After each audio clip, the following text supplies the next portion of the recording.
আসসালামু আলাইকুম। রাতের শীর্ষ সংবাদে স্বাগত জানাচ্ছি, আমি সুমনা সুমা। রাজস্ব তহবিল থেকে আসিফ 15 ও হাসনাত 10 কোটি টাকা নিয়েছেন কুমিল্লা জেলা পরিষদ প্রশাসক। সবাইকে নিজ নিজ অবস্থানে থেকে দেশ গঠনের সহযোগিতার আহ্বান প্রধানমন্ত্রীর। শহীদ জিয়ার বিপ্লবী কর্মসূচিগুলো এগিয়ে নিচ্ছেন তার যোগ্য উত্তরাধিকারী মির্জা ফখরুল। আদ্দিন মেডিকেলের ছাদে বেকারি দেখে স্বাস্থ্যমন্ত্রীর ক্ষোভ। ডোনাল্ড ট্রাম্পের কারণে বরখাস্ত জাতীয় চিড়িয়াখানার কিউরেটর। নামাজের সময় মাইক বন্ধ করতে বলায় ইমামের চোখ নষ্ট করে দিল দুর্বৃত্তরা। প্যারোলে মুক্তি পেয়ে বাবার জানাজায় অঝরে কাঁদলেন সাবেক এমপি সুজন। ইসরায়েলের পর রাশিয়াকেও কালো তালিকাভুক্ত করল জাতিসংঘ। মমতার ভাতিজা অভিষেককে বেধড়ক চড়থাপ্পড় ও ডিম জুতা নিক্ষেপ। সালাহকে অধিনায়ক করে বিশ্বকাপ দল ঘোষণা মিশরের, আছে চমক। শুনছিলেন শিরোনাম, এবার বিস্তারিত। জাতীয় নাগরিক পার্টির মুখপাত্র আসিফ মাহমুদ সজীব ভুঁইয়া অন্তর্বর্তী সরকারের উপদেষ্টা থাকাকালে কুমিল্লা জেলা পরিষদ থেকে 15 কোটি টাকা নিয়েছেন বলে অভিযোগ করেছেন পরিষদের বর্তমান প্রশাসক মোহাম্মদ মুস্তাক মিয়া। একই সঙ্গে এনসিপির দক্ষিণাঞ্চলের মুখ্য সংগঠক ও কুমিল্লা 4 আসনের বর্তমান সংসদ হাসনাত আব্দুল্লাহ 10 কোটি টাকা নিয়ে গেছেন বলে দাবি করেছেন তিনি। আজ শনিবার দুপুরে কুমিল্লা শিল্পকলা একাডেমিতে বিএনপির প্রতিষ্ঠাতা শহীদ রাষ্ট্রপতি জিয়াউর রহমানের 45তম শাহাদাত বার্ষিকী উপলক্ষে আয়োজিত আলোচনা সভা ও দোয়া মাহফিল অনুষ্ঠানে তিনি একথা বলেন। কুমিল্লা দক্ষিণ জেলা ও মহানগর বিএনপি এই কর্মসূচির আয়োজন করেন। মুস্তাক মিয়া বিএনপির কুমিল্লা বিভাগীয় সহ সাংগঠনিক পদে রয়েছেন। আলোচনা সভায় বিশেষ অতিথির বক্তব্যে জেলা পরিষদ প্রশাসক মুস্তাক মিয়া বলেন, আমার জেলা পরিষদ থেকে মুরাদনগরের আসিফ মাহমুদ 15 কোটি টাকা নিয়ে গেছেন। তিনি আমাদের নিজস্ব রাজস্বের টাকা 15 কোটি টাকা নিয়ে গেছেন। আরেকজন হাসনাত আব্দুল্লাহ, তিনি নিয়ে গেছেন 10 কোটি টাকা। এটা হলো সমন্বয়ের অবস্থা। তারা চেয়েছিলেন যে বাংলাদেশে বৈষম্য বিরোধী একটা সমন্বয়ের রাজনীতি, কিন্তু তাদের মধ্যে সেটা ছিল না। মুস্তাক মিয়া আরো বলেন, আজ বাংলাদেশ সরকার আপনাদের ভোটে নির্বাচিত, জনগণের ভোটে নির্বাচিত আমাদের প্রিয় নেতা তারেক রহমান আজ প্রধানমন্ত্রী। তিনি এই সরকারের নেতৃত্ব দিচ্ছেন। ধ্বংস হওয়া অর্থনীতিকে পুনরুদ্ধারের জন্য আজ আমাদের প্রিয় নেতা প্রধানমন্ত্রী তারেক রহমান কাজ করছেন। তার কাঁধে দায়িত্ব পড়েছে। যেই অর্থনীতি ধ্বংস করেছিল এটাকে পুনরুদ্ধারের জন্য সেটা নিয়ে উনি কাজ করছেন।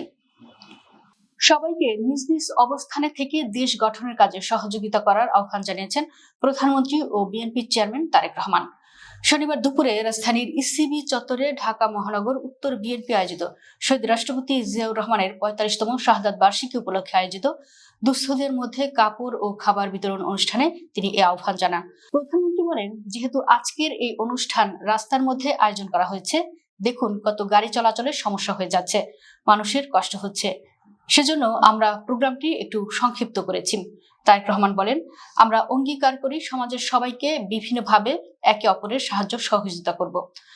একজন নাগরিক হিসেবে যদি সবাই সবার নিজ নিজ অবস্থান থেকে একে অপরের প্রতি সহযোগিতা করি, তাহলেই শহীদ রাষ্ট্রপতি জিয়াউর রহমানের এই মৃত্যু বার্ষিকীতে তার প্রতি শ্রদ্ধা জ্ঞাপন করা হবে। তিনি বলেন, আসুন আমরা আজকে সেই কাজটি করি। আমরা প্রত্যেকে যার যার অবস্থান থেকে চেষ্টা করি, যারা প্রত্যক্ষ বা পরোক্ষভাবে দেশ গঠনে কাজ করছে তাদের সহযোগিতা করব, তাদের সাহায্য করব একজন নাগরিক হিসেবে। জিয়াউর রহমান বিপ্লবী কর্মসূচিগুলো তার ছেলে তারেক রহমানের নেতৃত্বে আবার শুরু হয়েছে বলে মন্তব্য করেছেন বিএনপি মহাসচিব মির্জা ফখরুল ইসলাম আলমগীর। বিএনপির প্রতিষ্ঠাতা প্রয়াত রাষ্ট্রপতি জিয়াউর রহমানের 45তম মৃত্যুবার্ষিকী উপলক্ষে শনিবার সকালে শেরেবাংলা নগরে তার কবরে শ্রদ্ধা নিবেদনের আগে সাংবাদিকদের মুখোমুখি হয়ে স্থানীয় সরকার মন্ত্রী ফখরুল একথা বলেন। তিনি বলেন, 3.5 বছরে রাষ্ট্রপতি জিয়াউর রহমান দেশে এক অভূতপূর্ব পরিবর্তন নিয়ে এসেছিলেন। আজকে তারই যোগ্য উত্তরাধিকারী তারেক রহমান আমাদের প্রধানমন্ত্রী, তার নেতৃত্বে আমরা আবার সেই বিপ্লবী কর্মসূচিগুলো শুরু করেছি। আমরা সংস্কারের কাজ করছি। আজকের এই দিনটি এত বেশি জরুরি যে আমরা এই দিনটি বারবার করে স্মরণ করতে চাই, মনে করতে চাই অত্যন্ত গাম্ভীর্যের সঙ্গে, ভালোবাসার সঙ্গে এবং অত্যন্ত গুরুত্ব দিয়ে, যে এই দিনটি যেন আমাদের সামনের দিকে এগিয়ে চলার পথ দেখায়। মির্জা ফখরুল বলেন, দীর্ঘদিন ফ্যাসিস্ট শাসন আমলে প্রায় 17 বছর আমরা এই দিনটিকে কখনোই সুষ্ঠুভাবে পালন করতে পারিনি। আমার এখনো মনে আছে, এখানে আমরা যখন একবার এসেছিলাম পুলিশের হামলায় অনেক নেতা সেদিন এখানে আহত হয়েছিলেন। সে অবস্থা থেকে আজকে আমরা একটা মুক্ত পরিবেশে এই দিনটি পালন করতে যাচ্ছি। রাজধানীতে 6 নবজাতকের মৃত্যুর ঘটনায় তদন্তের অংশ হিসেবে আজ শনিবার বিকেলে আদ্দিন হাসপাতাল ও মেডিকেল কলেজ পরিদর্শন করেন স্বাস্থ্যমন্ত্রী সরকার সাখাওয়াত হোসেন বকুল। এ সময় আদ্দিন মেডিকেলের ছাদে একটি বেকারি কারখানা দেখে তিনি ক্ষোভ প্রকাশ করেন। বিকেল 5টার দিকে মন্ত্রী হাসপাতাল ও সংশ্লিষ্ট স্থাপনাগুলো ঘুরে দেখেন। এ সময় তিনি মেডিকেল কলেজের সন্নিকটে থাকা বেকারি কারখানাটি পরিদর্শন করেন, তবে এ বিষয়ে তাৎক্ষণিকভাবে কোনো আনুষ্ঠানিক বক্তব্য দেননি। হাসপাতাল কর্তৃপক্ষের ভাষ্য, বেকারিটি আদ্দিন হাসপাতালের ভেতর নয়, বরং আদ্দিন মেডিকেল কলেজের পাশে অবস্থিত। কারখানাটি থেকে রোগীদের জন্য খাবার প্রস্তুত ও সরবরাহ করা হতো, তবে স্থাপনাটি হাসপাতাল সংলগ্ন হওয়ায় বিষয়টি নিয়ে বিভিন্ন প্রশ্ন উঠেছে। এর আগে স্বাস্থ্যমন্ত্রী সাংবাদিকদের জানান, নবজাতকদের মৃত্যুর ঘটনায় গঠিত তদন্ত কমিটিতে আগামী 3 জুনের মধ্যে প্রতিবেদন জমা দিতে বলা হয়েছে। তদন্ত প্রতিবেদনে কোনো অনিয়ম বা গাফলতির প্রমাণ পাওয়া গেলে সংশ্লিষ্টদের বিরুদ্ধে কঠোর আইনগত ব্যবস্থা নেওয়া হবে বলেও তিনি জানান। জাতীয় চিড়িয়াখানায় রাখা আলোচিত অ্যালবিনো মহিষ ডোনাল্ড ট্রাম্পের নামের বানান ভুল লেখাকে কেন্দ্র করে মিরপুর জাতীয় চিড়িয়াখানার কিউরেটর ডাক্তার মোহাম্মদ আতিকুর রহমানকে সাময়িক বরখাস্ত করেছে সরকার। একই সাথে তার বিরুদ্ধে অসদাচরণের অভিযোগে বিভাগীয় ব্যবস্থা গ্রহণের সিদ্ধান্ত নেওয়া হয়েছে। মৎস্য ও প্রাণী সম্পদ মন্ত্রণালয়ের জারি করা এক প্রজ্ঞাপনে এ তথ্য জানানো হয়েছে। শনিবার জারি করা মন্ত্রণালয়ের সচিব মোহাম্মদ দিলওয়ার হোসেন স্বাক্ষরিত এক প্রজ্ঞাপনে বলা হয়, বিসিএস ক্যাডারের কর্মকর্তা এবং বাংলাদেশের জাতীয় চিড়িয়াখানার কিউরেটর ডাক্তার মোহাম্মদ আতিকুর রহমানের বিরুদ্ধে অসদাচরণের অভিযোগে সরকারি চাকরি আইন 2018 অনুযায়ী বিভাগীয় ব্যবস্থা গ্রহণের সিদ্ধান্ত নেওয়া হয়েছে। প্রজ্ঞাপনে আরো বলা হয়, সরকারি কর্মচারী শৃঙ্খলা ও আপিল বিধিমালা 2018 অনুযায়ী তাকে চাকরি থেকে সাময়িক বরখাস্ত করা হয়েছে। বরখাস্তকালীন সময়ে তিনি বিধি অনুযায়ী খোরপোশ ভাতা পাবেন। জনস্বার্থে জারি করা এই আদেশ অবিলম্বে কার্যকর হবে। ময়মনসিংহের গফরগাঁয়ে নামাজের সময় উচ্চস্বরে মেলার প্রচারণার মাইক বাজানোর প্রতিবাদ করায় মসজিদের সাবেক এক ইমামের উপর হামলার ঘটনা ঘটেছে। এতে মাওলানা ইউসুফ আলী নামে ওই ব্যক্তি গুরুতর আহত হন এবং তার ডান চোখ নষ্ট হয়ে গেছে বলে জানা গেছে। শুক্রবার সন্ধ্যায় উপজেলার জশরা ইউনিয়নের বখুরা গ্রামের বখুরা চৌরাস্তা এলাকায় বখুরা জামে মসজিদের সামনে এ ঘটনা ঘটে। আহত মাওলানা ইউসুফ আলী বখুরা গ্রামের বাসিন্দা এবং উপজেলার উত্তরা পুখুরিয়া জালাল জামে মসজিদের সাবেক ইমাম ও পুখুরিয়া দারুল হুদা মহিউস সুন্নাহ মাদ্রাসার শিক্ষক। থানা পুলিশ ও স্থানীয় সূত্রে জানা যায়, ঘটনার সময় মাগরিবের নামাজ চলছিল। এ সময় বখুরা চৌরাস্তা এলাকায় সাইফুল ইসলাম নামে এক ব্যক্তির নেতৃত্বে মেলার প্রচারণার মাইক উচ্চস্বরে বাজানো হচ্ছিল, ফলে মসজিদে নামাজ আদায়ে বিঘ্ন ঘটে। নামাজ শেষে মাওলানা ইউসুফ আলী মসজিদ থেকে বের হয়ে মাইক বন্ধ করতে অনুরোধ করেন। এ নিয়ে সাইফুল ইসলামের সঙ্গে তার কথা কাটাকাটি হয়। এক পর্যায়ে সাইফুল ইসলাম ও তার সহযোগীরা মাওলানা ইউসুফ আলীর উপর অতর্কিত হামলা চালায় বলে অভিযোগ পাওয়া গেছে। অভিযোগ অনুযায়ী হামলাকারীরা রড দিয়ে তাকে মারধর করে। এতে তার ডান চোখ ও শরীরের বিভিন্ন স্থানে গুরুতর আঘাত লাগে। পরে স্থানীয়রা তাকে উদ্ধার করে প্রথমে গফরগাঁও উপজেলা স্বাস্থ্য কমপ্লেক্সে এবং পরে ময়মনসিংহ মেডিকেল কলেজ হাসপাতালে ভর্তি করেন। পরে অবস্থার অবনতি হলে উন্নত চিকিৎসার জন্য তাকে ঢাকা মেডিকেল কলেজ হাসপাতালে পাঠানো হয়।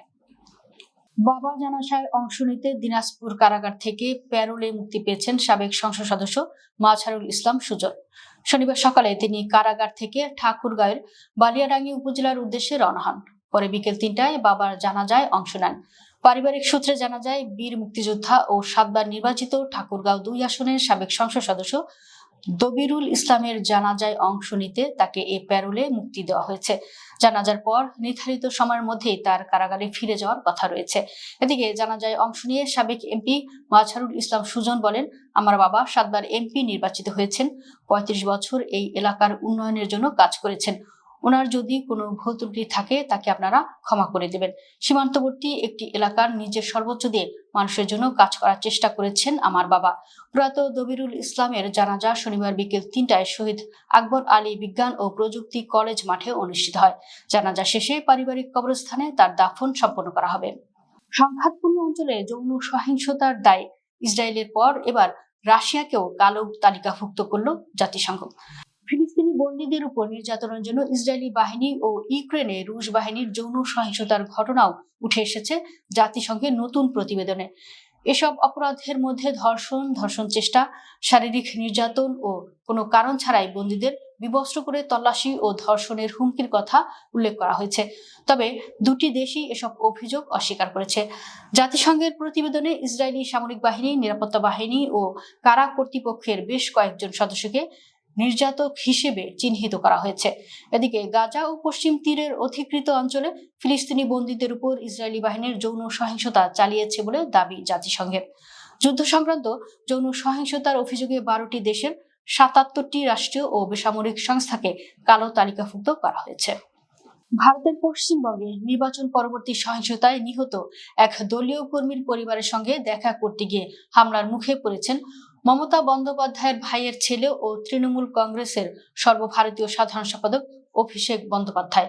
আজ শনিবার দক্ষিণ 24 পরগনা জেলার সোনারপুরে এ ঘটনা ঘটে। এ সময় তাকে ঘিরে ধরে চোর চোর স্লোগান দেওয়ার পাশাপাশি এলোপাথারি চর, থাপ্পড়, জুতো, ডিম ও ইট ছড়ে একদল বিক্ষোভকারী। পরে মাথায় হেলমেট পরিয়ে কড়া নিরাপত্তায় তাকে উদ্ধার করে পুলিশ। ভারতীয় সংবাদ মাধ্যম আনন্দবাজারের এক প্রতিবেদনে এ তথ্য জানা গেছে। প্রতিবেদনে বলা হয়, আজ শনিবার দুপুরে দক্ষিণ 24 পরগনা জেলার সোনারপুরে নির্বাচন পরবর্তী সহিংসতায় নিহত দলীয় কর্মীর বাড়ির উদ্দেশ্যে রওনা হন অভিষেক বন্দ্যোপাধ্যায়। প্রথমে কামালগাজীর কাছে গেলে নারীরা তাকে কালো পতাকা দেখায়। কোথাও কালো পতাকা হাতে নিয়ে গো ব্যাক স্লোগান দিচ্ছিলেন বিজেপির লোকজন। এরপর সোনারপুর ঢুকতেই অভিষেককে লক্ষ্য করে অতর্কিতভাবে ছোড়া হয় ডিম ও জুতা। এ সময় জনতা ঘিরে ধরে তাকে সম্বোধন করে দিতে থাকেন চোর চোর স্লোগান। এলোপাথারি চর, থাপ্পড়, ঘুষি ও লাথি মারা হয় তাকে। এমন জনরোষ থেকে মাথায় হেলমেট পরিয়ে তৃণমূলের শীর্ষ এই নেতাকে কোনোভাবে বের করে নিয়ে যায় নিরাপত্তা কর্মীরা। আসন্ন ফিফা বিশ্বকাপের চূড়ান্ত দল ঘোষণা করেছেন মিশর। যথারীতি দলের নেতৃত্বে লিভারপুলের তারকা উইঙ্গার মোহাম্মদ সালাহ বলে জানিয়েছেন কোচ হুমাস হাসান। পুরো স্কোয়াডের সবচেয়ে বড় চমক হিসেবে জায়গা করে নিয়েছেন 18 বছর বয়সী তরুণ স্ট্রাইকার হামজা আবদেল কারিম। রয়টার্সের প্রতিবেদন অনুযায়ী তরুণ প্রতিভাবান কারিম মিশরের জায়ান্ট দল আল আহলি থেকে ধারে স্প্যানিশ তৃতীয় স্তরের ফুটবল লিগের দল বার্সেলোনা অ্যাথলেটিকে খেলেছেন। তবে অনভিজ্ঞ ও তরুণ হওয়া সত্ত্বেও বার্সার যুব একাডেমিতে দুর্দান্ত পারফরমেন্সের কারণে কোচ হুসাম হাসান এই কিশোর প্রতিভার উপর ভরসা রেখেছেন। এদিকে আক্রমণ ভাগে সালাহর সঙ্গী হিসেবে থাকছেন ম্যানচেস্টার সিটির ফরওয়ার্ড ওমর মারমুশ, যিনি এই মৌসুমে ক্লাবের হয়ে 36 ম্যাচে 8টি গোল করেছেন। তবে আক্রমণ ভাগের অন্যতম নিয়মিত মুখ ফরাসি ফুটবল ক্লাব এফসি নদের ফরওয়ার্ড মোস্তফা মোহামেদ দল থেকে বাদ পড়েছেন। 6 জুন ওহাইওতে ব্রাজিলের বিপক্ষে চূড়ান্ত প্রস্তুতিমূলক প্রীতি ম্যাচ খেলবে মিশর এবার বিশ্বকাপের গ্রুপ জিতে খেলবে। দর্শক, ভিডিওটি শেষ পর্যন্ত দেখার জন্য আপনাকে অসংখ্য ধন্যবাদ। নিত্য নতুন ভিডিও পেতে আমাদের ইউটিউব চ্যানেলটি সাবস্ক্রাইব করুন এবং নিয়মিত নোটিফিকেশন পেতে বেল বাটনটি ক্লিক করুন। আমাদের ফেসবুক পেজটি ফলো করুন। এছাড়া আমাদের ভিডিও লাইক, কমেন্ট ও শেয়ার করুন। আল্লাহ হাফেজ।